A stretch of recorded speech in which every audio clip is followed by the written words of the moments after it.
Hey everybody, I am back again with a recap of some recent additions to my collection here. So looking at this 1953 Bowman black and white, that's a Hoyt Wilhelm for the Wilhelm collection. Pretty sharp card. Not a lot of Hall of Famers in that black and white from 53. The color set gets all the credit. This is still a pretty cool card. Got it for the Hoyt Wilhelm collection. And a very nicely centered, colorful Alkaline 59 Topps All-Star. You'll notice that's just a VGX. And in this new group of cards I got in, I've gotten several cards that are lower than the typical grades. And especially with all the scandal going on, I'm just not as focused on the grade. I'm looking at the cards, and it's great to get a card in high grade, but it's not the most important thing. Then next here, this couple of cards from my 1960 Topps here. This Alex Grammas and Jerry Lynch, two commons. Picked these up both in near mid sevens.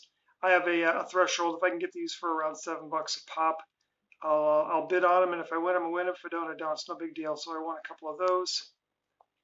Then moving on here to a couple of items from the 1970s.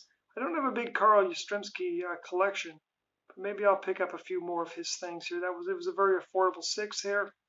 And then my Brooks Robinson collection continues to grow with this 1970. And a nice near mint 7 on that. Coming down here, a card next to the Hoyt Wilhelm black and white. This was the card I was most excited about picking up here. This 1970 Transogram Tom Seaver. Hand cut, obviously. It came off the box of 3 panels on the 3 action figures. Now, Tom Seaver did a New York Mets edition and then a regular edition that had basically the All-Stars of the American and National League. So I'm assuming this came off the National League one. It didn't denote it's from the Mets. I don't know if there's any way to tell the difference between the two. I guess it really doesn't matter. It looks really sharp, except it's got a bad crease right there, which is pretty standard for those boxes. Very thin cardboard stock. So when I saw this thing pop up in a 2, I knew I had a good chance to get it, because like I've said in previous videos, I'm all about getting a card that I really like in a lower grade just to get the card, especially if it's rare like the Seaver. Not a lot of the 70 Transograms out there, and I'm slowly working on building that setup. I've got quite a few cards from it, SGC graded and PSA graded.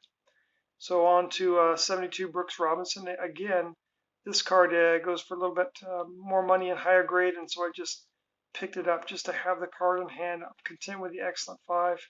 Don't even think I even need to upgrade that as I continue to grow my Brooks Robinson collection. Another card, very similar story here with this 74 Tom Seaver. One of the coolest Tom Seaver cards from the 70s, in my opinion, as you pardon me while I turn that around.